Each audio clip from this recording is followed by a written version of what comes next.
हमारे चैनल में आपका स्वागत है।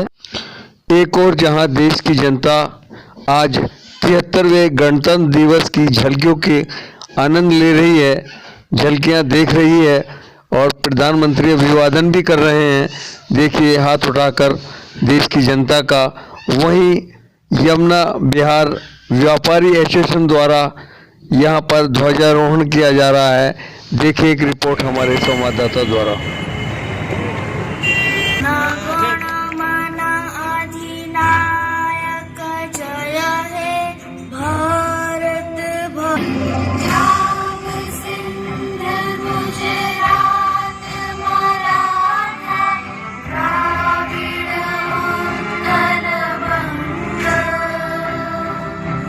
विंध्य हिमाचल यमुना गंगा उच्छल जलधि तरंगा तव शुभ नामे जागे तव शुभ आशीष तव जय गाथा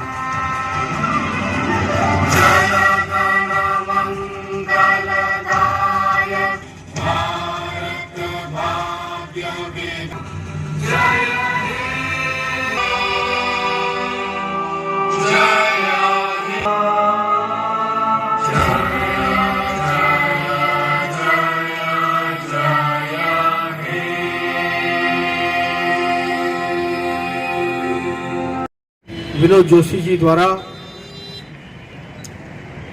प्यार भरा निमंत्रण जब मुझे मिला आज के इस कार्यक्रम के लिए, सबसे पहले मैं उनका धन्यवाद करता हूं।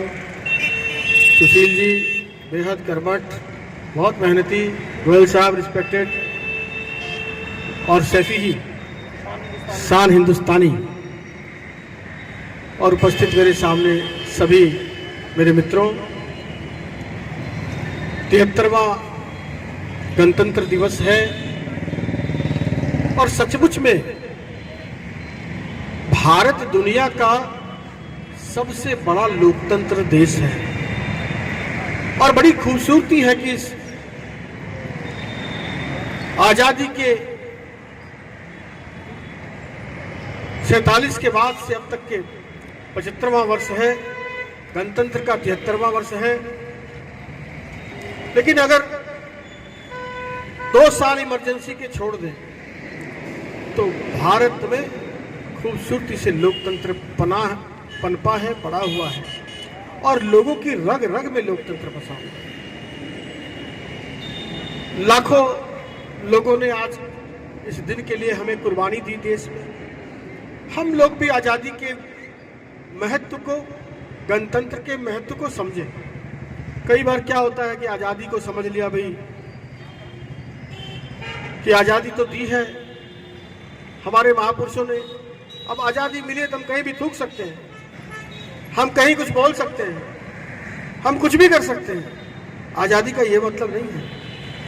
और गणतंत्र दिवस ये बताता है संविधान के अनुसार भी कि देश में हमारे अधिकार तो बहुत हैं, पर कर्तव्यों की भी चर्चा होनी चाहिए कि मेरे कर्तव्य क्या हैं।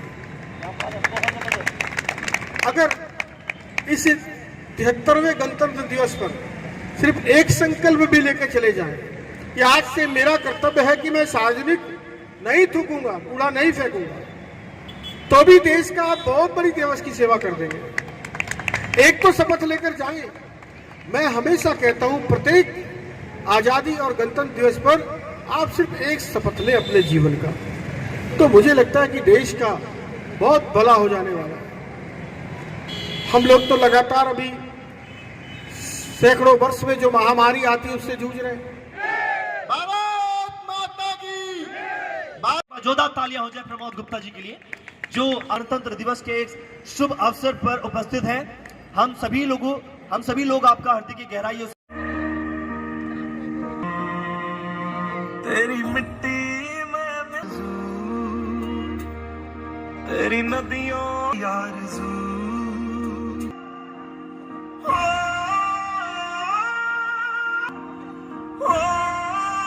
मेरे जहां झूम के भंगड़ा आपस जा ना सकता। और मेरे सभी साथियों, हम आज गणतंत्र दिवस के 73वें आयोजन पर यहाँ पर सब इकट्ठे हुए हैं।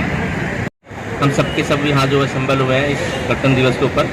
भाई एक मोटिव तो है, रिपब्लिक डे जरूर है, पर कहीं ना कहीं हम सबका एकत्रित होने का कुछ और रीज़न भी है।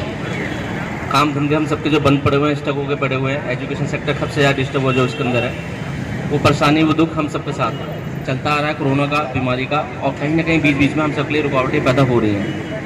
हाँ, लॉकडाउन जरूर लगा है, पर ऐसा कुछ नहीं है कि किसी ने भविष्यवाणी कर दी है कि ये लास्ट और अंतिम लॉकडाउन है, ज़िंदगी में इस तरह की कोई समस्याएं हमारे साथ नहीं आएंगी।